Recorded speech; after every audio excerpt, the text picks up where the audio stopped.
Left channel. दोनों लगा दो। कल क्या लिया वो आए थे कल कब मिले जय मधुसूदन प्रभु की जय।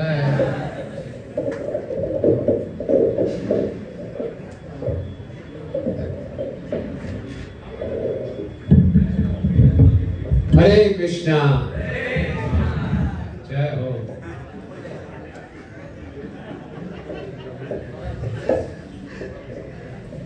तो इस यात्रा में हम निकले हैं, भुवनेश्वर जाएंगे, भुवनेश्वर आगे जगन्नाथपुरी और फिर मायापुर धाम। हरि तो ये बहुत महत्वपूर्ण है हम सब भक्तों के लिए। जैसे संसार में भक्ति करते करते हम सब जाते हैं, बहुत संघर्ष करना पड़ता है। अपने बाहरी संघर्ष हैं, आंतरिक संघर्ष हैं, और संघर्ष करते करते हम कहीं भी आके अटक जाते हैं, एक स्थान में फंस जाते हैं और वहीं गाड़ी चल रही होती है, आगे बढ़ नहीं होती, गुर गुर गुर वहीं बैठे हुए हैं।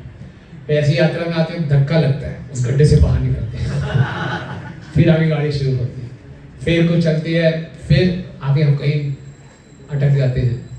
तो बार बार हमें धक्का चाहिए होता है, पुश चाहिए होता है। तो इस यात्रा में आकर भक्तों के संग श्रवण कीर्तन करेंगे, दर्शन करेंगे, प्रार्थनाएं करेंगे, तो हमें बहुत उत्साह मिलता है कि नहीं मिलता? तो यात्रा में का पूरा लाभ उठाने के लिए हमारा कुछ उद्देश्य होना चाहिए, ऐसे ही टाइम पास नहीं हो जाना चाहिए।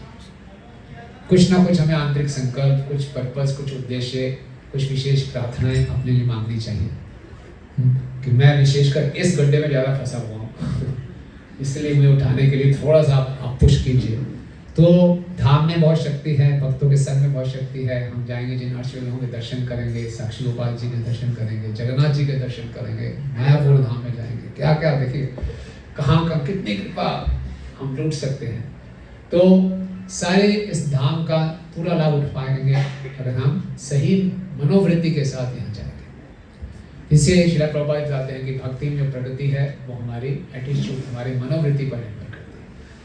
तो जितने भी ये आध्यात्मिक स्थान होती हैं, आध्यात्मिक वस्तुएं होती हैं, ये अपने आप को तभी प्रकट करते हैं, उतनी मात्रा में प्रकट करेंगे जितनी मात्रा में हमारी सेवा की भावना होगी, हमारे में विनम्रता होगी, उतनी ही मात्रा में ये अपने आप को प्रकट करेंगे। अतः श्री कृष्ण नाम आदि नाम भवे ब्रह्मेंद्री सेवन मुखे जीवा को स्वयं।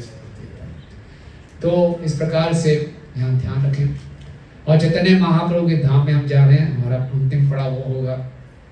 तो महाप्रभु प्रेम अवतार हैं, प्रेम पुरुष हैं, और उन्होंने जब अप्रकट हुए तो अपना प्रेम दो स्थान में छुपा के चले गए। आइडिया कौन से दो स्थानों में छुपा के गए? धाम और नाम। तो अपने धाम में और अपने नाम में, तो इसलिए धाम में केवल नाम लेना है और कोई काम नहीं। विशेषकर स्मार्टफोन को पीछे रखना है, ये आगे ले आए। किसी का मोबाइल गिर गया है तो बहुत सौभाग्यशाली है, उसके सारे अनर्थ खत्म हो गए। अनर्थ नहीं देती। तो इसलिए इस सब ध्यान रखते हुए हम यात्रा शुरू करते हैं।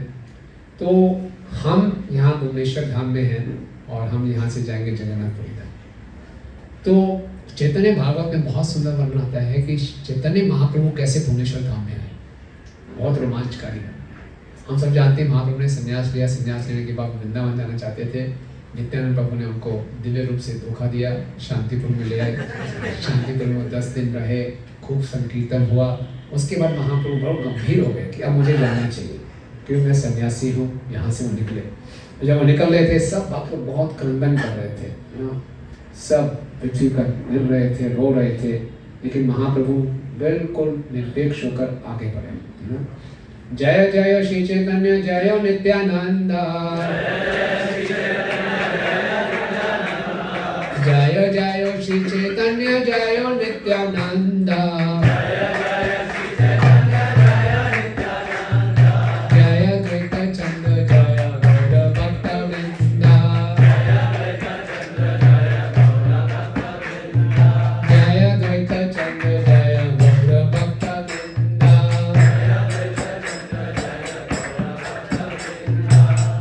जय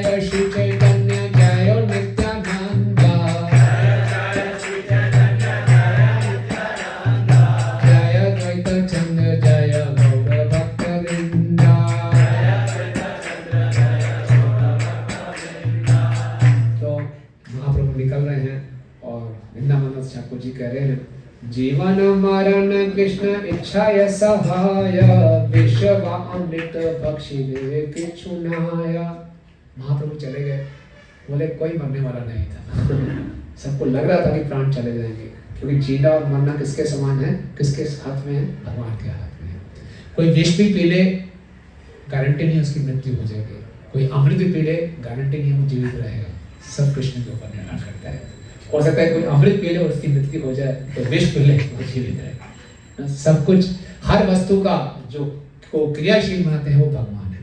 ओके, तो इस प्रकार से जब भगवान आगे जा रहे थे तो भगवान के साथ 5 भक्त थे। नित्यानंद प्रभु थे, गणहर पंडित थे, मुकुंद थे, गोविंद, जगदानंद और ब्रह्मानंद, 6 लोग थे। तो रास्ते में बहुत सुंदर बात बोली महाप्रभु ने, पथे प्रभु परीक्षा करें सवा प्रिय प्रति, की संबल आछे बल कहार समहिते। भगवान ने सबकी परीक्षा लेते बोले, अपने साथ क्या लेके आए? कुछ खाने पीने का सामान लेके आए? हम तो लेके आए, परीक्षा लेकर आते हैं। महाप्रभु क्या चेतना होती थी, बोले क्या लेके आए बताओ, सब बताओ। तो क्या है आपके पास? तो सबने साफ साफ बता दो मुझे कि अपने जर्नी के लिए क्या लेकर आए हो आप, सबसे यात्रा के लिए। तो सबने बोला भगवान आपसे बिना आगे ले किसके पास इतनी शक्ति कुछ लेकर आ जाए। तो ये सुनकर भगवान बड़े संतुष्ट हुए और फिर उन्होंने बोला, तो भगवान ने बोला कि मैं बहुत प्रसन्न हूँ आपसे कि आप अपने लिए अपने साथ कुछ भी लेकर नहीं आए।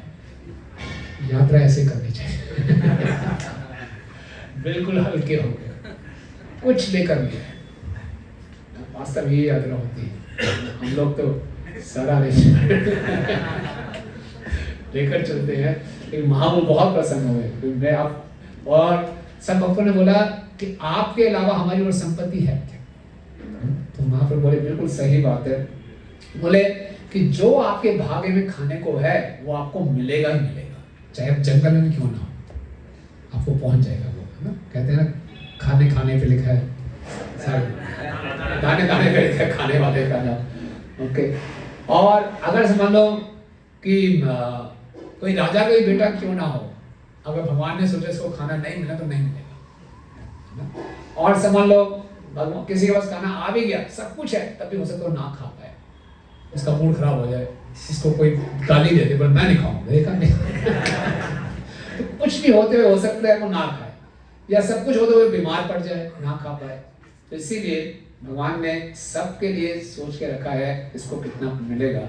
इसलिए मुख्य उद्देश्य ये है कि जब यात्रा पे जाएं तो केवल भगवान का चिंतन होना चाहिए, कोई देहात्म चिंतन नहीं होना चाहिए। एक हमारे भक्त हैं, हमारे मंदिर संकर्षण प्रभु, उनके जिया जी हैं, वो बता रहे हैं, उन्होंने बहुत विचित्र बात कही। वृंदावन से जगन्नाथपुरी वो पैदल गए, 52 दिन की यात्रा पैदल, कुछ लेकर नहीं गए।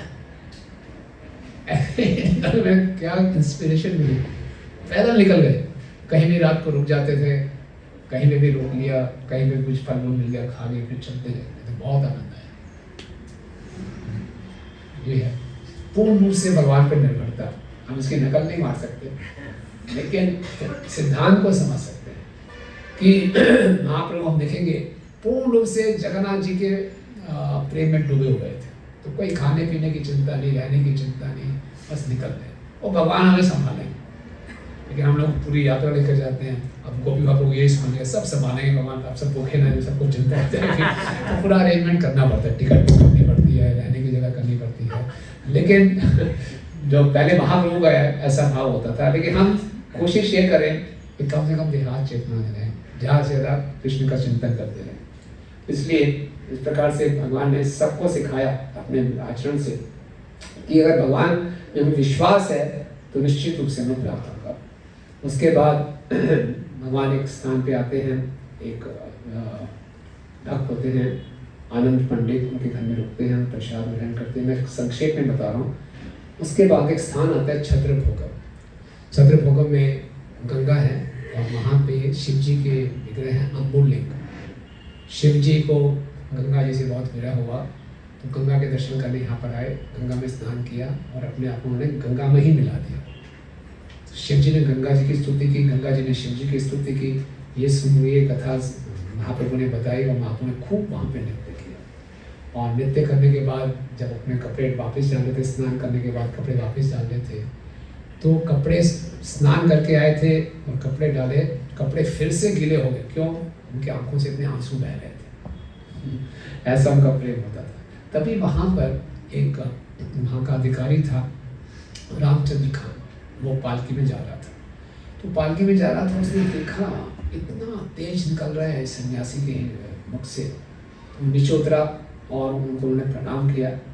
और महाप्रभु को कुछ पता ही नहीं, उनके आंखों से आंसू बह रहे हैं और महाप्रभु बोले जा रहे हैं ओ जगन्नाथ बोल रहे हैं।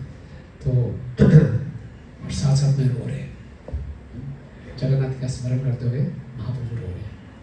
तो महाप्रभु का रोना कोई साधारण रोना नहीं होता था। उनके ऐसे प्रेम से वो रोते थे कि कोई कठोर से कठोर हृदय वाले व्यक्ति उनको दिखता था, उसका हृदय पिघल जाता था। तो रामचंद्र जो व्यक्ति था, रामचंद्र खान, इसको ब्राह्मण बताया गया, पता नहीं खान शब्द कैसे आया। ब्राह्मण था वो था, लेकिन अधिकारी वहाँ का। तो वो एक साधारण भक्त नहीं था, लेकिन उसका हृदय भी पिघल गया। तो वो भी रोने लगा। बोले कौन ऐसा व्यक्ति हो जो महाप्रभु के क्रंदन को देखकर रोए ना। तो उसके बाद महाप्रभु ने उससे पूछा आप कौन हैं? उसने भाई हाथ जोड़ते बोला कि मैं आपके दासों का दास हूँ, तो मैं यहाँ का अधिकारी हूँ। तो महाप्रभु ने बोला ये तो बहुत अच्छी बात है, तुम यहाँ के अधिकारी हो, मैं जल्दी से बताओ मैं नीलाचल कैसे पहुँचूंगा। और बोले वाहे आनंद धर कहिते कहिते नीलाचल चंद्र बोले पड़ीला भूमि ते। भगवान जब ऐसा बोले थे, उनके आंखों से आंसू बह रहे थे। ओ नीलाचल चंद्र कहते वो पृथ्वी पर लौटने लगे। रामचंद्र ने बोला देखिए वैसे तो जैसा आप कहेंगे मैं वो करूँगा, लेकिन यहाँ की परिस्थिति बहुत खराब है। उस समय क्या था, उड़ीसा और बंगाल में बहुत टेंशन था। उड़ीसा में हिंदू राज था और बंगाल में मुसलमानों का राज था, और दोनों बहुत एक दूसरे के शत्रु थे। और क्या किया था, उड़ीसा और बंगाल के बॉर्डर पे सड़क पे कांटे बिछाए हुए थे, दिखाई नहीं देते थे नीचे। कोई भी चलेगा उसमें, कोई जासूस आएगा तो आगे चल नहीं पाएगा, उसको कांटे चुप जाएंगे। ऐसा पूरा सिक्योरिटी का अरेंजमेंट था। वो बोले कहीं भी देख लिया तो शूट एट साइट का ऑर्डर है। तो बड़ा खतरनाक सिचुएशन है। और मैं खुद सेना में हूँ, और मैं अगर आपको बाहर किसी ढंग से नीलाचल पहुँचा दूंगा तो मेरी नौकरी भी जाएगी। नहीं, फिर भी कुछ ना कुछ मैं करूँगा, लेकिन एक बात है कि अगर आप मेरे यहाँ भोजन स्वीकार करें तो कुछ अच्छा रहेगा। तो महाप्रभु तो अपने एक्सटेसी में थे, बोले ठीक है। महाप्रभु ने केवल फॉर्मेलिटी के लिए, पता भी नहीं क्या पा रहे हैं, कुछ पा रहे हैं, केवल पा रहे हैं। और जैसे ही महाप्रभु ने चावल देखा और थोड़ा सा चावल पाया, महाप्रभु जगन्नाथ जी का स्मरण आ गया। जोर से हुंकार मार के जय जगन्नाथ नाचने लगे। अब देखो आप किसी हम प्रसाद बांटने जा रहे हो, चावल देखने नाचने शुरू किया। मुकुंद ने गाना शुरू कर दिया और कीर्तन शुरू हो गया। हरे कृष्णा कृष्णा कृष्णा हरे हरे, हरे राम हरे राम, राम राम हरे हरे, हरे कृष्णा कृष्णा हरे हरे, हरे राम हरे राम, राम राम हरे हरे, हरे कृष्णा कृष्णा कृष्णा हरे हरे, हरे राम हरे राम, राम राम हरे हरे, हरे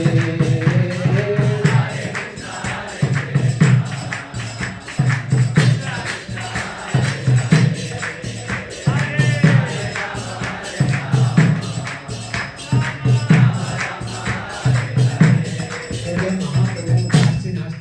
ऐसे घूम रहे थे और उनके आंखों से आंसू बह रहे थे, सबके पर आंसू गिर रहे थे।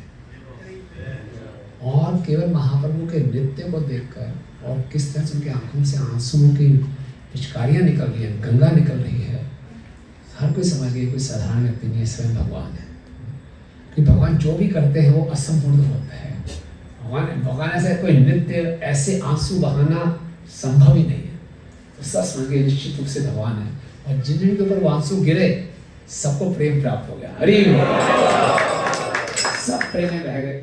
और उसके बाद 9 घंटे तक पूरी रात नृत्य चलता है, कीर्तन चलता है। ये होता था संकीर्तन। उसके बाद सबको लगा 9 घंटे निकले, अभी अरे रात निकल गई पता नहीं चला। पूरे कीर्तन में सब मग्न थे।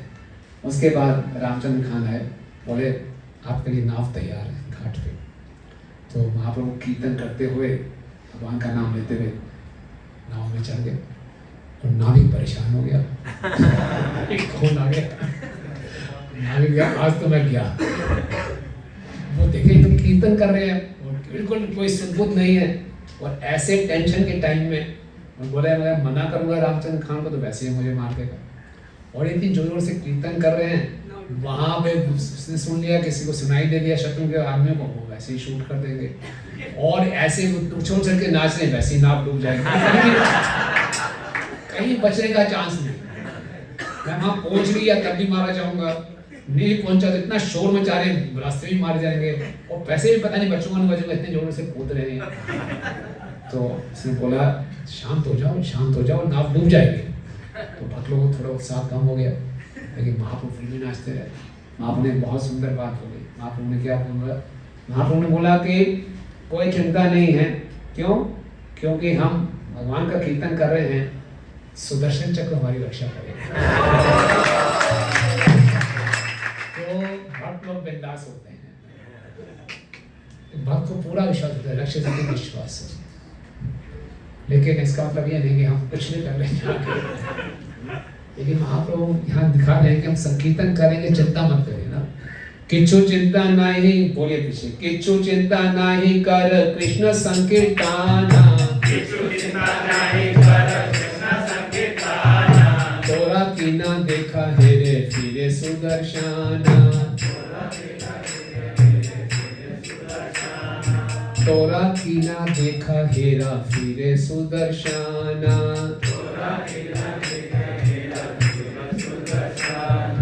सुनिया प्रभुर वाक्य सर्व भक्त गान,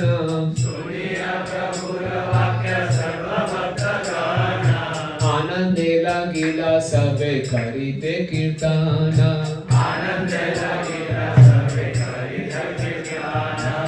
महाप्रभु बोल दिया सुदर्शन रक्षा करेगा, तो सब फिर डर खत्म हो गया, आनंद से कीर्तन करने लगे। तो महाप्रभु में संदेश दे रहे हैं कि संकीर्तन करते हुए कभी डरना नहीं चाहिए, पक्का भगवान हमारी रक्षा करेंगे। और महाप्रभु कह रहे हैं कि कोई भी अगर शत्रु पापी व्यक्ति किसी वैष्णव पे आक्रमण करता है तो सुदर्शन के अग्नि इसको जला के राख कर देगी। ओके, तो किसके पास इतनी शक्ति है जो विष्णु के सुदर्शन का सामना कर ले। ओके, तो इस प्रकार से महाप्रभु जब संकीर्तन कर रहे थे और संकीर्तन करते करते जो नाव है घाट पे पहुंच गए। अब अभी तक हमने जो सुना, हम महाप्रभु उड़ीसा में पहुंच गए। हरि बोल। तो वृंदावन दास ठाकुर जी इसका श्रुति बल बता रहे हैं। महाप्रभु की यात्रा शुरू हुई थी, बंगाल से उड़ीसा पहुंचना बहुत बड़ी बात थी उस समय। हम लोग तो ट्रेन पकड़ के आगे फटाफट, उस समय बहुत कठिनाई से पहुंचे। तो बोल रहे हैं कि प्रवेश करीला गौर चंद्र औद्र देशे, इहा ये सुने से भाष्य प्रेम रसे। जो महाप्रभु के उड़ीसा पहुंचने की इस घटना को सुनेगा वो कृष्ण प्रेम में डुबकियां लगाएगा। महाप्रभु जैसे उड़ीसा में प्रवेश किया, महाप्रभु ने प्रणाम किया और फिर उस गंगा घाट में महाप्रभु स्नान करने लगे। और फिर वहां पे एक युधिष्ठिर महाराज का स्थापित किए हुए शिव जी के विग्रह थे। महाप्रभु ने फिर से बहुत नृत्य किया और फिर महाप्रभु भिक्षा मांगने चले गए। और महाप्रभु जैसे सुंदर सन्यासी भिक्षा मांगने जाएंगे तो कोई भी रोक नहीं पाया। अपने घर से अच्छी वस्तुएं सबने दी और भिक्षा लेकर महाप्रभु फिर देखिए जो लक्ष्मी के स्वामी हैं अपने भक्तों के लिए भिक्षा मांग रहे हैं। और फिर आके वो सब भक्तों को देते हैं, सब भक्तों बहुत उत्साहित हो जाते हैं और फिर जगदानंद पंडित बड़े प्रेम से सबके लिए भोग प्रसाद बनाते हैं। और उसके बाद फिर महाप्रभु ने उस गांव में भी पूरी रात संकीर्तन किया और अगले दिन फिर आगे सुबह चले। आगे जब सुबह चले तो रास्ते में एक टोल कलेक्टर था, उसमें टोल टैक्स देना पड़ता था। जैसे आजकल गाड़ी में जाते हैं टोल टैक्स देना पड़ता है, पैदल भी आते तो टोल टैक्स देना पड़ता है। तो टोल टैक्स वाले ने रोक लिया कि तो आपको टैक्स देना पड़ेगा। अब उनके पास तो कुछ भी नहीं था, क्या था, कुछ भी नहीं था, क्या करना। लेकिन महाप्रभु को देखा इतना तेज निकल रहा है, महाप्रभु की आंखों से प्रेमाश्रु बह रहे हैं, तो समझ गए व्यक्ति साधारण नहीं। तो बोले कि ठीक है, ये आपके साथ कितने लोग हैं? महाप्रभु से उन्होंने पूछा, ये बड़े साधारण व्यक्ति हैं, असाधारण व्यक्ति हैं, आपके साथ कितने लोग हैं? उनसे पूछा तो महाप्रभु बताऊँ क्या दिया? महाप्रभु बोला मैं तो सन्यासी हूँ, ना मेरा कोई है ना मैं किसी का नहीं, मेरे पास कुछ भी नहीं। और ऐसा बोल रहे थे, आंखों में आंसू थे। बोले आप आगे चलो, बाकी वो में से कोई नहीं। और महाप्रभु गोविंदा गोविंदा बोलते आगे चले। सब बातें बड़े कमाल है, छोड़ के चले गए। और हमें क्या करेंगे? तो नित्यानंद प्रभु ने कुछ नहीं कहा, महाप्रभु ने छोड़ के ऐसे थोड़ी चले जाएंगे। ऐसे चल रहे से बड़ी परेशान थे। अब सोचो अचानक गोविंद बोले मैं तो किसी का नहीं हूँ, कोई सब पीछे रह गए, तो सब हैरान हो गए। तो फिर महाप्रभु वहाँ बैठ के जोर जोर से रोने लगे। और जब उनका रोना सुना तो वो जो टोल कलेक्टर था उसका भी हृदय पिघल गया। नहीं, इतनी साधारण नहीं, ऐसा कोई रो ही नहीं सकता। उनके रोने को देखकर समझ गए कि भगवान है। तो जाकर उन्होंने प्रणाम किया और फिर सबसे पूछा, जगदानंद से, नित्यानंद प्रभु से, मुकुंद से, गदाधर पंडित जी से, आप कौन है बताइए? बोले हम इन्हीं के साथ हैं, यही हमारे, आपने इनका नाम नहीं सुना, ये श्री कृष्ण चैतन्य है। हरि बोल, श्री कृष्ण चैतन्य महाप्रभु की। तो उसके बाद उन्होंने बोला ठीक है, सब पे सब ऐसे ही चल रहा। उसके बाद जब वो आते हैं तो हम और आगे जाते हैं, तो फिर वो पहुंचते हैं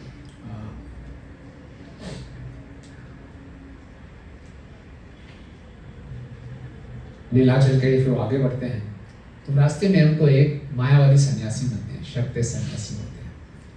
और महाप्रभु सोचते हैं इस पर भी कृपा करो। तो उसको बड़े प्रेम से, अरे आपसे बहुत दिनों बाद मिले, कैसे हो? वो बड़ा खुश हो जाता है, कैसे हो? वो सब बताता है इस क्षेत्र में कौन कौन से शाक्य सन्यासी हैं। बोला चलिए हमारे मठ चलिए, वहाँ कुछ आनंद पिएंगे। तो नित्यानंद गोरा महाप्रभु समय आते हैं, वो दारू पीने को कह रहा था, ये मठ में आ गया। तो महाप्रभु बोला ठीक है आप सारा अरेंजमेंट करो, हम पीछे से आते हैं। तो महाप्रभु ने उससे बात इसलिए की उसको दर्शन देकर उसका भी उद्धार कर। इसके बाद महाप्रभु कभी नाचते थे, गाते थे, पृथ्वी पर लौटते लौटते वो फिर एक स्थान पर पहुंचते हैं जहाँ पर है, स्थान का नाम था सुवर्ण रेखा। सुवर्ण रेखापुर कौन सा प्रसिद्ध स्थान है मालूम आपको? सुवर्ण रेखा ये स्थान है जहाँ पे नित्यानंद प्रभु का दंड तोड़ा था। तो वहाँ पे नदी में स्नान करते हैं, वहाँ पर थोड़ा आगे चले जाते हैं, जगदानंद और नित्यानंद पीछे रह जाते हैं। तो जगदानंद के पास महाप्रभु का दंड होता है, एक दंड होता है, और नित्यानंद प्रभु को देते हैं। बोले ठीक है मैं थोड़ा भिक्षा मांग के आता हूँ, आप इस दंड को पकड़ो। तो जब नित्यानंद प्रभु दंड को देखते हैं तो नित्यानंद प्रभु बोलते हैं एक दंड जिसको मैं अपने हृदय में धारण करता हूँ वो तुम्हें कैसे धारण कर सकते हैं? और उसको 3 टुकड़े कर देते हैं। तो इसका बड़ा गहरा मतलब बताते हैं आचार्य का कि महाप्रभु ने दिखाने के लिए एक मायावादी सन्यासी को रूप लिया था, एक दंड, उनको 3 मतलब उसको 3 दंड कर दिया। दूसरा नित्यानंद प्रभु का यह उद्देश्य था कि महाप्रभु स्वयं भगवान है, उनको कोई वर्णाश्रम के नियमों का पालन करने की आवश्यकता नहीं है। अगर बाद में लोग देखेंगे महाप्रभु दंड लेकर घूम रहे हैं तो सोचेंगे एक साधारण सन्यासी उनके प्रति अपराध करेंगे। तो कोई जीव महाप्रभु प्रति अपराध न कर सके इसलिए उसको तोड़ दिया। और वास्तव में महाप्रभु की इच्छा थी, महाप्रभु की इच्छा थी कि दंड ना लेके जाऊं, लेकिन उन्होंने काम नहीं करवाया नित्यानंद प्रभु से। तो नित्यानंद प्रभु इतनी और साथ में महाप्रभु नित्यानंद प्रभु की महिमा को स्थापित करना चाहते थे। किस पूरे ब्रह्मांड में किसके पास इतनी शक्ति होगी कि महाप्रभु के दंड को तोड़ दे? नित्यानंद में शक्ति है। तो जगन्नाथ वापिस आए, बोले क्या है? बोले क्या है? कैसे टूट गया ये? बोले जिसका था उसी ने तोड़ा। था भी ऐसा, जिसका है उसने तोड़ा है। महाप्रभु नित्यानंद प्रभु गोरा में कोई अंतर नहीं है। तो जगदानंद समाधि ये तो होते हैं, इनसे बात करने का फायदा नहीं। उन्हें 3 टुकड़े लिए, दंड लिए और महाप्रभु के पास पहुंचे, उनके सामने रख दी। वे ये क्या है, रास्ते में कोई झगड़ा हो गया, दंड टूट गया? बोले नहीं, नित्यानंद प्रभु ने तोड़ा। महाप्रभु समझ गए तो क्या करें। तभी नित्यानंद प्रभु वहां पर आ गए। और ये क्या किया आपने, क्यों तोड़ा? मैंने थोड़ा तोड़ा, तो बांस का टुकड़ा मैंने तोड़ दिया, और आपको ठीक नहीं लगा तो माफ कर दो मुझे। बोले तुम इसको बांस का टुकड़ा करते, सभी देवताओं का इसमें वास है, तो अब मैं तुम्हारे साथ नहीं रह सकता, या तो मैं आगे चलूंगा या आप आगे चलिए। उनको बोला आप आगे चले जाइए। तो महाप्रभु आगे चले जाते हैं। आगे जाके फिर एक स्थान आता है जलेश्वर, वहाँ पे भी शिव जी के विग्रह होते हैं। आप फिर वहाँ पे नृत्य करते हैं, पीछे से सब भक्त लोग भी आ जाते हैं। फिर महाप्रभु नित्यानंद को आलिंगन करते हैं और सबको बोलते हैं कि नित्यानंद में कोई अंतर नहीं है, जितना कोई मुझसे प्रेम करता है उसको नित्यानंद मुझसे उतना प्रेम करना चाहिए। फिर नित्यानंद को खूब गुणगान करते हैं, और नित्यानंद को बहुत जैसे कहते हैं, उनको बहुत संकोच हो रहा था, वो सर झुका के नीचे बैठे हुए हैं। तो इस प्रकार से ये सब घटनाएं होती हैं। और उसके बाद फिर महाप्रभु पहुँचते हैं भुवनेश्वर। हरि बोल। ये हमने आपको संक्षिप्त में बताया कि कैसे उनकी एंट्री होती है भुवनेश्वर में, राइट। तो जब भुवनेश्वर में पहुँचते हैं, एक मिनट,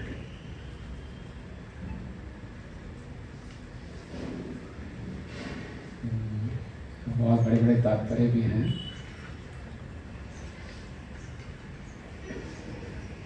तो भुवनेश्वर में आने के बाद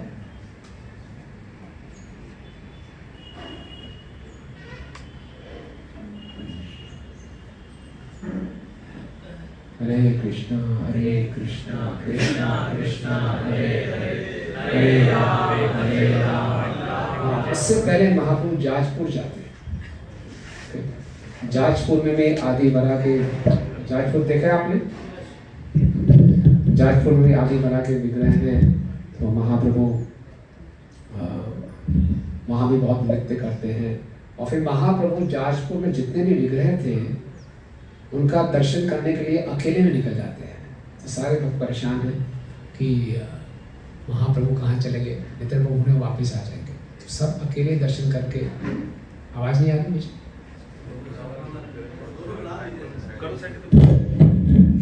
कब से नहीं आई थी आवाज?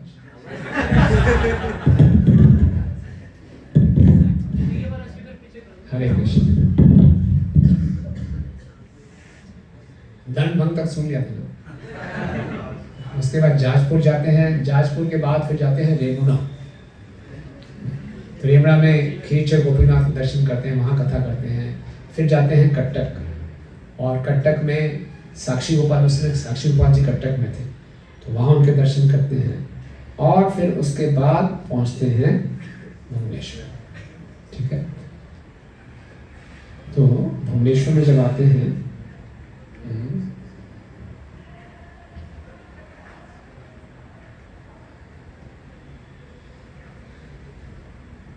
यस, तबे प्रभु, आप मेरे भी पीछे बोलिए, ये वर्ष नंबर 307 है।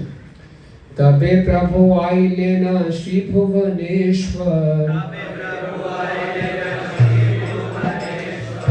गुप्त काशी वास यथा करे न शंकर।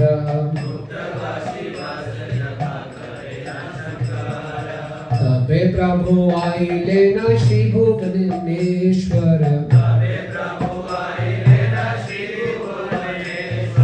गुप्त काशी वास यथा करे न शंकर। तो भुवनेश्वर में आते हैं, और इस भुवनेश्वर को गुप्त काशी भी कहा जाता है, और यहाँ शंकर जी निवास करते हैं। तो भुवनेश्वर का जो वर्णन है बहुत से शास्त्रों में है। स्कंद पुराण में है, एकाम्र पुराण है, स्वनादरी महोदय है, इसका वर्णन है। इस भुवनेश्वर को पहले एकाम्र क्षेत्र भी कहते थे। एक आम्र, एक मतलब एक, आम्र मतलब आम। तो इस क्षेत्र में एक आम का पेड़ था, और एक आम का पेड़ इतना बड़ा था कि पूरे क्षेत्र को वो कवर कर लेता, इसलिए इसको एकाम्र क्षेत्र कहते हैं। और एकाम्र क्षेत्र के नाम से एक एकाम्र पुराण भी है। और इसके ऊपर जो इस श्लोक के तात्पर्य को, बहुत लंबा तात्पर्य दिया भक्ति सिद्धांत स्वामी ठाकुर महाराज ने। और भुवनेश्वर और एकाम्र क्षेत्र ये कैसे आया, शिव जी यहाँ पे कैसे आए, स्कंद पुराण में भी वर्णन आता है और स्वर्ण आदरी महोदय में भी वर्णन आता है और कपिल संहिता में भी वर्णन आता है। तीनों में थोड़ा अलग अलग वर्णन है, लेकिन दोनों में वर्णन आता है। ठीक है, तो बताया गया है कि यहाँ पे इस क्षेत्र की विशेषता क्या है, बाकी जितने क्षेत्र हैं वहाँ पे वृंदावन धाम है, वहाँ पे शिव जी क्षेत्रपाल हैं, लेकिन यहाँ पे भगवान विष्णु अनंत वासुदेव क्षेत्रपाल है। ये विशेषता है, ये शिव जी और भगवान का हरिहर का क्षेत्र है और भगवान में और शिव जी में कितना विशेष आपस में संबंध है। तो बहुत सुंदर कथाएं हैं कि कैसे भगवान ने वचन दिया कि मैं आपका यहाँ पालक बनूंगा, और जब यहाँ भगवान पालक बनते हैं उसके रेसिप्रोकेशन में शिव जी भगवान के जितने धाम हैं वो उनके क्षेत्रपाल बनते हैं। ये वो बात है। तो कैसे यहाँ पे हुआ, तो सोनादरी महोदय में बताया गया कि जब शिव जी को यहाँ पर आना है तो शिव जी ने इसका गुणगान किया पार्वती जी के सामने कि बहुत सुंदर क्षेत्र है, अब हम कैलाश छोड़कर यहाँ आएंगे। तो भगवती ने बोला ठीक है चलते हैं। तो बोले कैसे, बोले आप एक बार देख के आइए। तो माता पार्वती यहाँ पर सती जी आती हैं यहाँ पे और बहुत अच्छा उनको एक क्षेत्र लगता है। ओके, और वहाँ पे अपने शेरों वाली माता यहाँ पे आती है। वहाँ ये देखती हैं कि यहाँ पे एक बहुत बड़ा लिंग था और उस लिंग से सफ़ेद और श्वेत और श्याम दोनों वर्ण के प्रकाश निकल रहा है, और जो भुवनेश्वरी हैं सती हैं उन्होंने उस लिंग की पूजा करनी शुरू कर दी। और एक बार क्या देखा कि काफ़ी सुंदर गायें, एकदम सफ़ेद चमकती हुई गायें वो आई हैं और इस लिंग की परिक्रमा कर रही हैं और इस लिंग के ऊपर दूध छोड़ रही हैं और चले गए। तो बड़ा अच्छा अजीब सा लगा। तो जो सती थी उसने क्या किया, एक गोपी का रूप धारण किया और उस गायों के पीछे पीछे गई कि गायें कहाँ से आती हैं, क्या करती हैं। तो जब ऐसा कर रही थी तो जब बहुत सुंदर लग रही थी, यहाँ पे हम लिंगराज मंदिर में जाएंगे तो एक गोपालिनी का मंदिर होगा जिसमें सती गोपी का वेश धारण करके गायों के पीछे पीछे घूम रही थी। तो उसी जंगल में दो असुर थे, उनका नाम था कृति और वास। तो कृति और वास ने जब देखा माता सती को जो इतनी सुंदर गोपी के रूप में घूम रही थी तो उनकी नीयत खराब हो गई, उनका भोग करना चाहा। तो सती माता ने क्या किया, तुरंत भगवान शंभू के चरणों का स्मरण किया। तो भगवान शंभू वहाँ प्रकट हो गए ग्वाल बाग के रूप में। उन्होंने सती ने बोला कि ये दो असुर ये नियत मेरे पे गलत नजर रख रहे हैं। बोले चिंता मत करो, इनके पिता द्रुमिल थे और द्रुमिल ने बहुत तपस्या की थी और उनको देवताओं से आशीर्वाद मिल गया था कि उसके दो पुत्र होंगे कृति और वास, उनके किसी अस्त्र शस्त्र से हत्या नहीं हो सकती, लेकिन अब आपको उनकी हत्या कारण बनना पड़ेगा। तो सती समझ गई। तो उसके बाद फिर से उसने गोपी का रूप धारण किया और कृति और वास ने फिर देखा उनको। तो सती ने बोला यस, मैं आपकी इच्छाओं को पूर्ति कर सकती हूँ, कि मैं उसके साथ विवाह करूँगी जो मुझे अपने कंधे पे उठा देगा। तो दोनों भाई में लड़ाई होने लगी। तो सती ने बोला दोनों कंधे पे पाँव रख सकती हूँ। तो दोनों अपने कंधे आगे कर दिए। तो एक एक पाँव दोनों के ऊपर रखा और अपना विशाल रूप धारण कर लिया। वहीं पर दोनों की मृत्यु हो गई। जब मृत्यु हो गई तो उसके बाद ऐसा वर्णन आता है कि जो भुवनेश्वरी थी वो थक गई और उनको बहुत प्यास लगी थी, वो सो गई। अब उनकी प्यास बुझाने के लिए शिव जी ने क्या किया, अपने त्रिशूल से, यहाँ पे पूरे सोने का पर्वत था, उस पर त्रिशूल मारा और उसमें एक कुआं बन गया और उससे पानी निकला। तो सती को बोला अपनी प्यास बुझा दो। बोला नहीं, ऐसा पानी नहीं चाहिए, मुझे तीर्थों का जल चाहिए। तो वो जो ये कुआं है इसको बोलते हैं शंकर वापी। तो शिव जी बोला ठीक है। तो शिव जी ने नंदी को बोला ठीक है, पूरे ब्रह्मांड में, पाताल लोक में, स्वर्ग लोक में, ऊपरी लोकों में और क्षीर सागर में सबसे आप लेकर आओ चल, और ब्रह्मा जी और सभी देवताओं को बुला के लाओ, यहाँ पे यज्ञ करेंगे, एक सुंदर सरोवर की स्थापना करेंगे। तो नंदी जी जाते हैं, ब्रह्मा जी और सबको निमंत्रण देते हैं आइए यज्ञ करना है। और सारे ब्रह्मांड में जितने भी तीर्थ स्थान हैं सबको लेकर आते हैं। तो सबके सब वहाँ उपस्थित हो जाते हैं। तो फिर शिव जी फिर से अपने त्रिशूल से एक सरोवर बनाते हैं और जितने भी तीर्थ स्थान हैं सबको बोलते हैं अपना एक एक बूंद इसमें डाल दो। ठीक है, तो सभी तीर्थ स्थान अपना एक एक बूंद इसमें डालते हैं तो क्या बन जाता है वो बिंदु सरोवर। और फिर बताया जाता है कि उस बिंदु सरोवर में फिर स्वयं भगवान जनार्दन ने उसमें स्नान किया, ब्रह्मा जी ने स्नान किया, सभी देवताओं ने स्नान किया और शिव जी ने भी स्नान किया। ठीक है, तो हम भी वहाँ जाएंगे, हम वहाँ आचमन करेंगे। मुझे बोला कि कोई स्नान करेंगे तो आपका प्रसाद चला जाएगा। तो उसके बाद यहाँ पे बताया गया है कि इस बिंदु सरोवर को मणिकर्णी भी कहते हैं और सभी तीर्थों का ये स्थान। तो अनंत वसुदेव के दर्शन करने से पहले अगर वो इसमें स्नान करता है, स्नान करके अनंत वसुदेव के दर्शन करता है तो उसको वैकुंठ लोक की प्राप्ति होती है। ठीक है, और यहाँ पे दान करना, यहाँ पे वैष्णव की सेवा करना, यहाँ पे उसके लाखों लाखों गुना फल प्राप्त होता है। और यहाँ पे अनंत वासुदेव जी के और जो अनंत वासुदेव हम जाएंगे भुवनेश्वर मंदिर में, वहाँ पे मदन मोहन जी के भी विग्रह हैं। मदन मोहन जी की चंदन यात्रा, अनंत वासुदेव की नौका यात्रा यहाँ पे मनाई जाती है। और यहाँ पे जब शिव जी जनार्दन जी भगवान यहाँ पे स्नान किया तो तब से भगवान यहाँ पर रह रहे हैं क्षेत्रपाल के रूप में। कि शिव जी ने मुझसे निवेदन किया कि आप यहाँ पर रहिए, मेरी रक्षा कीजिए और मेरे को नियंत्रित कीजिए, और तब से वो यहाँ पर रह रहे हैं क्षेत्रपाल के रूप में। हरि बोल। तो उसके बाद शिव जी ने फिर क्या किया, ब्रह्मा जी के पास संदेशा भिजवाया। ये भी वर्णन आता है कि आप यहाँ पर आइए और यहाँ पर आकर प्रसाद स्वीकार कीजिए। भुवनेश्वर ने संदेशा भिजवाया कि आप आके मेरा प्रसाद स्वीकार कीजिए। ब्रह्मा जी आगे बोले मैं कर तो लूँ, लेकिन हमने शास्त्रों में पढ़ा है कि आपका प्रसाद स्वीकार नहीं करना चाहिए। तो फिर यहाँ पे जो भुवनेश्वर लिंगराज जी के प्रसाद की बहुत महिमा बताई गई है। सोनाद्री महोदय में बहुत महिमा बताई गई। क्या महिमा बताई गई है? वैसी ही महिमा है जिस प्रकार से जगन्नाथ जी के प्रसाद की है।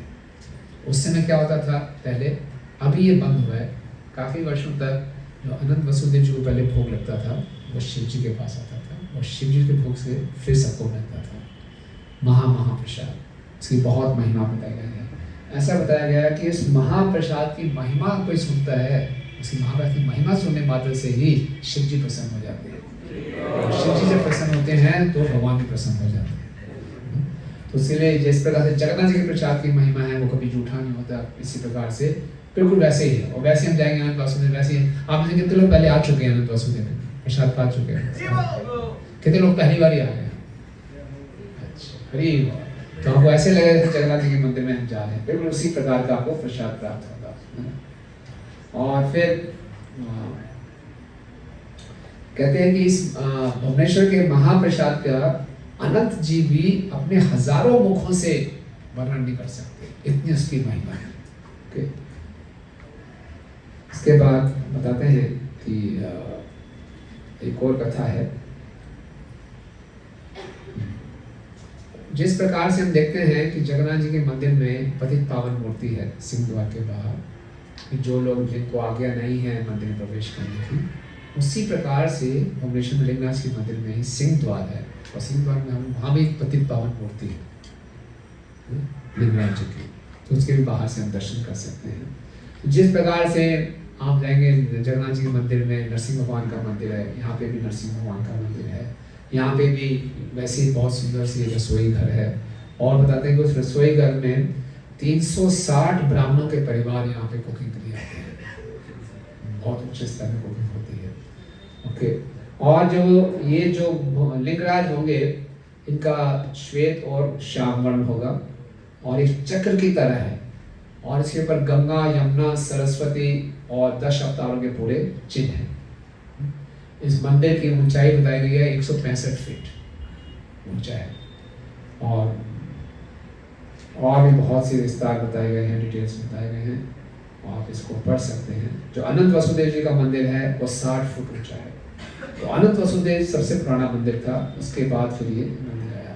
और ये भी कहा जाता है कि जगन्नाथ जी के मंदिर से पहले ये लिंगराज जी का मंदिर बना था, इसलिए कई बार इसमें सेम आर्किटेक्चर में दिखाई देता है। ओके, उसके बाद स्कंद पुराण में और वर्णन ये आता है कि कपिल संहिता में वर्णन आता है कि एक बारी जो शिवजी थे उन्हें नारद मुनि से बोला या वो काशी में नहीं रहेंगे, काशी में बहुत भीड़ हो गई है और काशी की संस्कृति सारी खराब हो गई है, बहुत से नास्तिक लोग आ गए हैं और सही ढंग से यहाँ भगवान का स्मरण नहीं कर पाता और इसलिए यहाँ पे मैं तपस्या भी नहीं कर पाऊँगा। तो उन्होंने बोला कि अब बड़ी मुश्किल से मैंने पार्वती की प्रसन्नता के लिए ये काशी को बनाया था, तो यहाँ पे अपने इतने नास्तिक लोग आ गए हैं कि यहाँ तपस्या करना ठीक नहीं है। तो उन्होंने बताया, फिर नारद मुनि ने बताया कि एक नीलाचल में बहुत सुंदर पर्वत है और उसके उत्तरी दिशा में एक बहुत सुंदर क्षेत्र है एकाम्र कानन। स्कंद पुराण में बताया कि एकाम्र कानन भी ये स्वयं हुआ है, स्वयं पहले से ही वन था सुंदर। और वहीं पे जो वसुदेव है अनंत के साथ इस वन में रहते हैं और ये बहुत गोपनीय स्थान है। तो नारद मुनि जी का ये उत्तर पाने के बाद महादेव काशी छोड़ते हैं और एकाम्र वन में पार्वती के साथ आते हैं और यहाँ आने के बाद महादेव हरि को बोलते हैं कि मैं आपकी शरण में आया हूँ, मुझे यहाँ रहने के लिए स्थान दीजिए अपने चरणों में। तो भगवान ने बोला ठीक है, आप परम वैष्णव हैं, मुझे बहुत अच्छा लगेगा, मैं बहुत प्रसन्न हूँ, लेकिन आपको वचन देना पड़ेगा कि यहाँ आने के बाद आप काशी वापस नहीं जाएंगे। बोले ऐसे कैसे? बोले नहीं, यहाँ रहना तो केवल यही रहना है। बोले वहाँ गंगा बहती है, मणिकर्णिका वहाँ घाट है, तो वहाँ जो भी शरीर छोड़ता है मैं उसके कानों में आपका नाम लेता हूँ। बोले वो सब यहाँ पे है, आपको अब काशी नहीं जाना। बोले ठीक है, मैं वचन देता हूँ मैं काशी नहीं जाऊँगा। उसके बाद से शिव जी यहाँ रहने लगे। इस प्रकार से ये कपिल संहिता में और स्कंद पुराण में और इसके अलग ढंग से कथा आती है। तो यहाँ पर जब चैतन्य महाप्रभु आए थे, उन्होंने बिंदु सरोवर में स्नान किया था और खूब नृत्य किया था। पता नहीं हमें वो यहाँ करने देंगे कि नहीं करने देंगे, यहाँ पे साउंड सिस्टम पर ले जाने देंगे, हम कुछ नृत्य वहाँ कर सकते हैं। तो उन्होंने बहुत सुंदर ताली बजा बजा के महाप्रभु ने नृत्य किया था और राम गोविंद कृष्णा ये सब बोले थे। नित्य गीत शिव अग्रे करिया आनंद,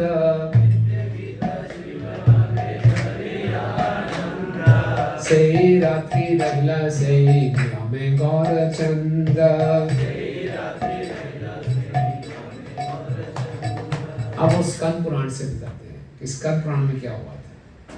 तो स्कंद पुराण में वर्णन आता है कि शिव जी और पार्वती जी बहुत लंबे समय तक काशी में रहे और फिर शिव जी गौरी के साथ कैलाश चले गए और काशी में मनुष्य लोग आ गए और वहाँ पे एक राजा था काशीराज, जिसने शिव जी की बहुत पूजा की थी और शिव जी से पूजा करके उसने एक वरदान प्राप्त करना चाहा। क्या वरदान प्राप्त करना चाहा? कि मैं कृष्ण को युद्ध में हरा दूं। और शिव जी ने उसको वरदान दे दिया, ठीक है आप युद्ध करो, मैं तुम्हारे साथ हूँ और अपने सारे पार्षद लेकर आऊँगा, भूत पिशाच लेकर आऊँगा, शिव कृष्ण को हरा देंगे। तो जब ये भगवान ने सुना तो भगवान समझ गए क्या हो रहा है।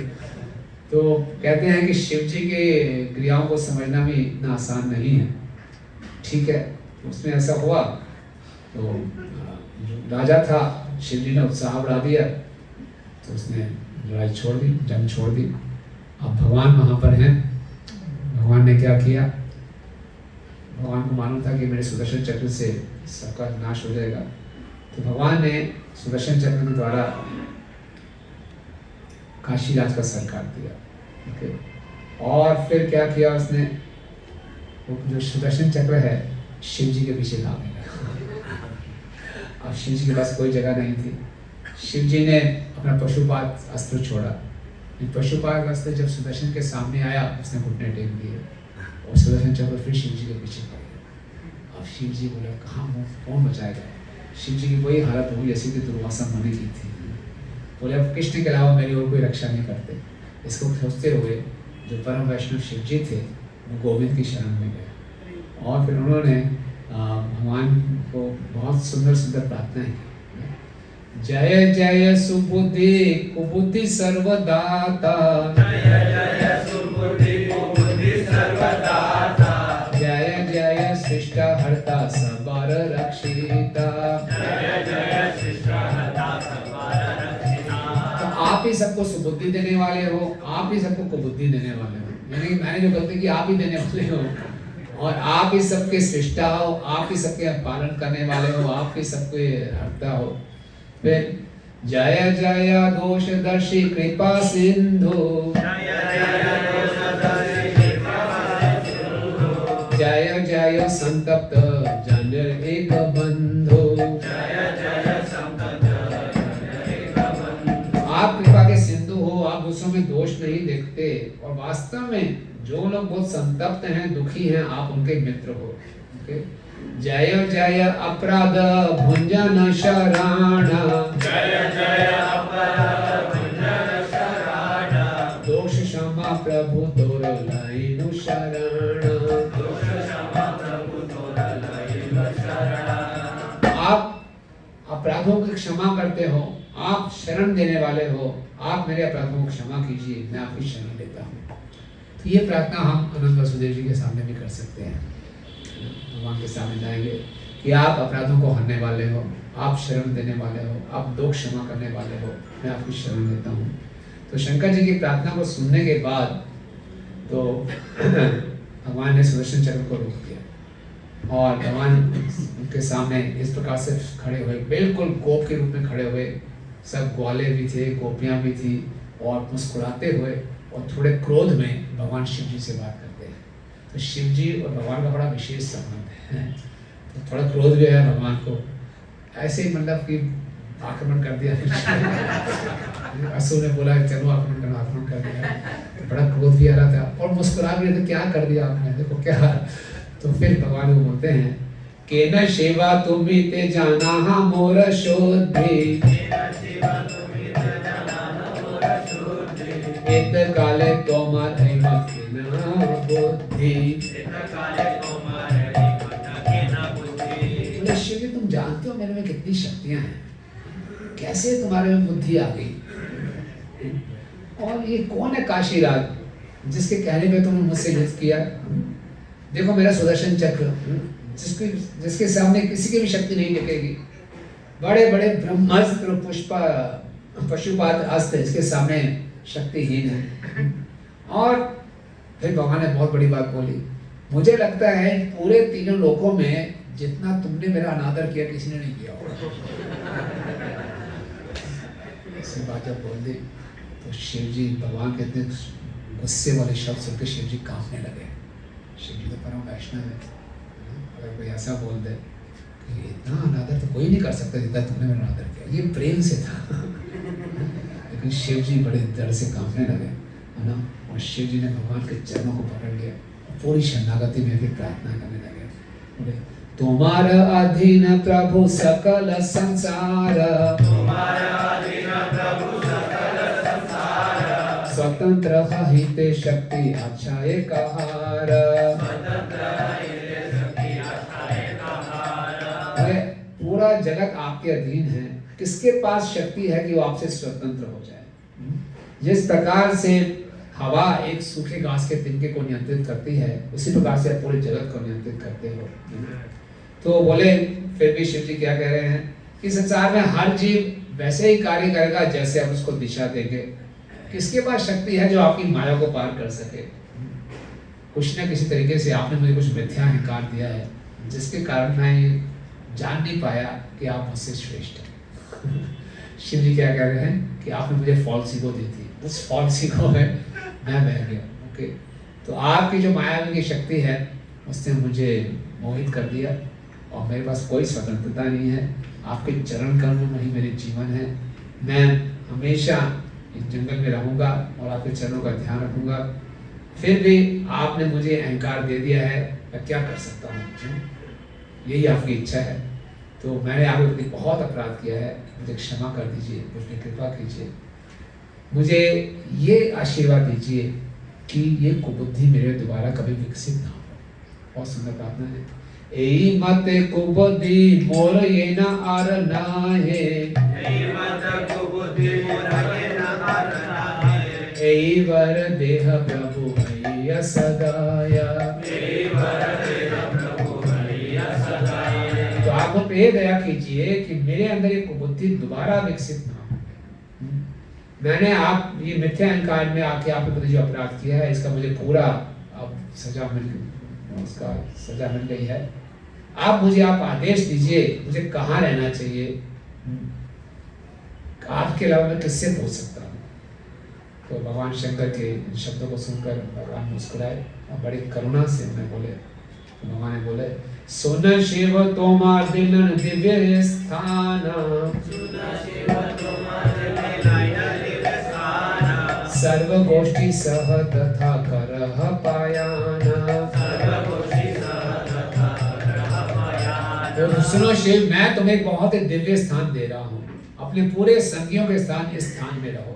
इस स्थान क्या है? एकाम्रक वन नाम स्थान मनोहर, तथा है तुम्हें कोटिलिंगेश्वर। इस स्थान का नाम है एकाम्र वन और यहाँ पे कोटिलिंगेश्वर हैं। इस पूरे भुवनेश्वर में 1 करोड़ लिंग हैं भगवान।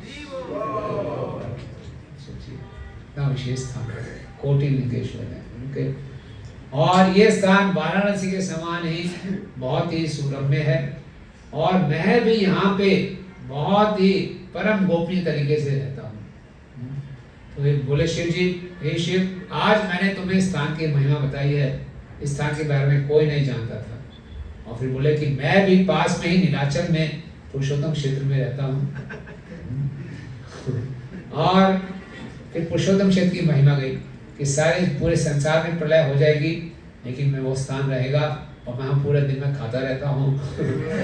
और वहाँ पे जो भी है पुरुषोत्तम क्षेत्र के बारे में बता रहे हैं, पशु हैं, पक्षी हैं, कीड़े मकोड़े हैं, जो उस पुरुषोत्तम क्षेत्र के 10 योजन के क्षेत्र में रहते हैं, देवता लोग देखते हैं कि वो चतुर्भुज रूप में है। और बताते हैं कि उस स्थान में कोई सोएगा, उसको क्या फल प्राप्त होगा? समाधि का। और खाली लेटेगा, सोएगा नहीं तो दंडवत करेगा। बैठे बैठे सोएगा तो इसके बारे में नहीं लिखा। और वहां पे उस स्थान में चलना ऐसे लगेगा जैसे वो परिक्रमा कर रहा हो, और हर शब्द बोलना ऐसा लगेगा भगवान की प्रार्थना कर रहा हो, भगवान का गुणगान कर रहा हो। और पचनपा कर रहा हो तो क्या लगेगा? अपराध लगेगा। जलपा अलाउड नहीं। ओके। और वहां पे अरे कोई मच्छी भी खाएगा ऐसे लगे से अभिषेक खा रहा इतना। और वो स्थान में बहुत प्रिय है। तो यमराज जी का उस स्थान पे कोई वो नहीं है, यमराज जी वहां नहीं आ सकते। मैं ही वहां पे देखता हूँ कौन पुण्य आत्मा है, कोई पाप आत्मा है। तो इसलिए उसी पुरुषोत्तम क्षेत्र के उत्तरी दिशा में मैं आपको स्थान दे रहा हूँ। ओके।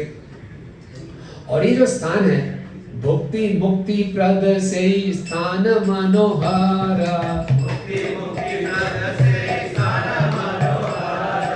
कथित तथा तुम्हें ख्यात हैवशी भुवनेश्वर। ये जो स्थान है भुक्ति और मुक्ति प्रदान करेगा और तुम जाने जाओगे श्री भुवनेश्वर के नाम से। तो जब शिव जी ने जगन्नाथपुरी जी की इतनी महिमा सुनी तो उन्होंने क्या किया, भगवान के चरण कमल को पकड़ लिया और बोलने लगे कि मेरा एक निवेदन है। हालांकि मैं बहुत हमेशा अहंकारी रहा हूँ, परम अहंकारी हूँ मैं, लेकिन मेरा एक निवेदन है तो क्या करना है, मैं तो अहंकारी हूँ, इसीलिए मेरे लिए अच्छा नहीं होगा कि मैं आपके संग से दूर रहूँ। शिव जी की विनम्रता देखिए। तो क्या करें, मेरी इच्छा है कि मैं आपके निकट रहूं, और आप मेरे निकट रहेंगे तो मेरे को अहंकार नहीं सताएगा, मैं अहंकार के प्रभाव में नहीं आऊँगा। आपके मुख से आपकी धाम की महिमा सुनने के बाद मेरे अंदर एक बहुत तीव्र इच्छा उत्पन्न हो गई है कि मैं भी वहीं रहूं। मैं आपका दासों का दास बनना चाहता हूँ। निकृष्ट हैया प्रभु सेवे में तुम्हारे, निकृष्ट हैया प्रभु सेवे में तुम्हारे, तथा यति लेख स्थान दिया प्रभु मोरे, तथा यति लेख स्थान दिया प्रभु मोरे। मैं आपका निकृष्ट सेवक हूँ, तिल के समान स्थान मुझे दे दीजिए। ओके, मैं आपके इस दिव्य स्थान में रहना चाहता हूँ। इसे कहकर महेश्वर जो थे शिव जी रोने लगे कि मैं बहुत अहंकारी हूँ, आप साथ में नहीं रहेंगे, मैं फिर से अहंकार में आ जाऊँगा, बुरे संग में फंस जाऊँगा। तो आपकी स्थान, आपके मुख से आपके पुरुषोत्तम शक्ति की महिमा सुनी, दिल जैसा स्थान दे दीजिए वहाँ रहने के लिए। ओके, तो भगवान ने जब शिव जी के मुख से ये शब्द सुने तो भगवान ने शिव जी को आलिंगन कर लिया और फिर भगवान बोले कि सुनो शिव, कि तुम मेरे समान हो, जो आपको प्रिय है वो मुझे भी प्रिय है, जहाँ जहाँ आप हो वहाँ पर मैं भी हूँ। ओके, और मैं आपको अपने सभी जितने भी धाम हैं उसमें मैं स्थान दे रहा हूँ, और तुम मेरे क्या होगे, क्षेत्र पालक बनोगे। तो ये कथा है कि कैसे शिव जी हर एक भगवान के धाम के क्षेत्र पालक बनते हैं। क्षेत्र पालक तुम्हें सर्वथा आमारा, सर्व क्षेत्र तुम्हारा दिलाम अधिकारा। अब आपको अधिकार बन गया कि आप क्षेत्र पालक हो। तो यहाँ पे भक्ति स्नान से ठाकुर लिख रहे हैं, because after Mahadev received a place to reside in Ekamra Kshetra, he prayed that he be allowed to live wherever the Lord stays. Mahadev was appointed the maintainer of all Vishnu's abode. Okay. Ekamra one ये तुम्हारा देला आमे, Ekamra one ये तुम्हारे देला आमे, ताहाते परिपूर्ण रूपे ठाका तुम्हें, ताहाते परिपूर्ण रूपे ठाका तुम्हें। तो तुम यहाँ पे पूरे संतुष्टि के साथ रहो। ये स्थान मैंने दे दिया है, ये स्थान मुझे बहुत प्रिय है, मेरी प्रसन्नता के लिए स्थान में रहो। ओके, अगर कोई मेरा भक्त तुम्हारा अनादर करता है, शिव जी का कभी अनादर नहीं करना चाहिए, वो मेरे को बहुत दुखी करेगा। ओके, मैं उसे बहुत दुखी होऊंगा। इस प्रकार से शिव जी को एक स्थान प्राप्त हुआ और आज भी स्थान भुवनेश्वर के नाम से जाना जाता है। शिव प्रिया बड़ कृष्ण ताहा बुझाइते, शिव प्रिया बड़ कृष्ण ताहा बुझाइते, नित्य करे गौर चंद्र शिवर साक्षाते, नित्य करे गौर चंद्र शिवर साक्षाते। तो भगवान शिव उनको बहुत प्रिय हैं, तो इसलिए महाप्रभु ने बहुत नृत्य किया। कैसे नृत्य किया? शिव राम गोविंद बलिया गौर राय, शिव राम गोविंद बलिया गौर राय, हाथे ताली दिया नृत्य करे न सगाया, हाथे ताली दिया नृत्य करे न सगाया। शिव राम गोविंद बलिया गौर राय, शिव राम गोविंद बलिया गौर राय, हाथे ताली दिया नृत्य करे न सगाया, हाथे ताली दिया नृत्य करे न सगाया। शिव राम गोविंद बलिया गौर राय, शिव राम गोविंद बलिया गौर राय,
और शिवरात्रि है कल, कुछ रिस्ट्रिक्शन है, मेरे 10 बजे पहले बस पहुंचना है। तो बस सभी निकलते हैं, 10 से पहले पहुंचना है।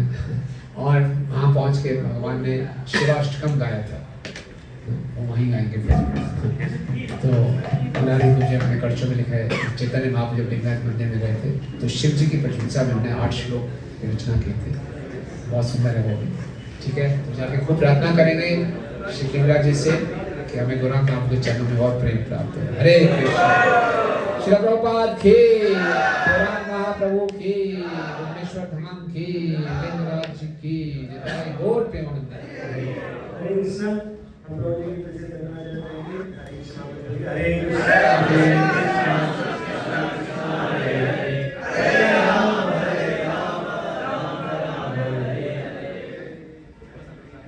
हरे कृष्ण।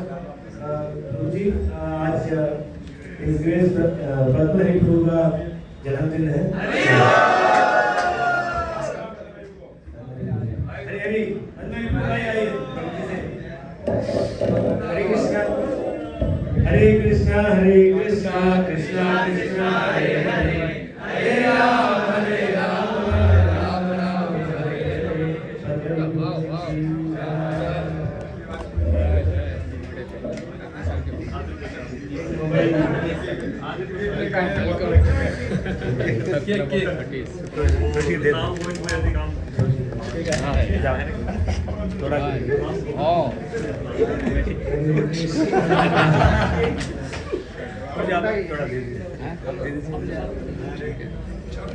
महाप्रसादे गोविंदे।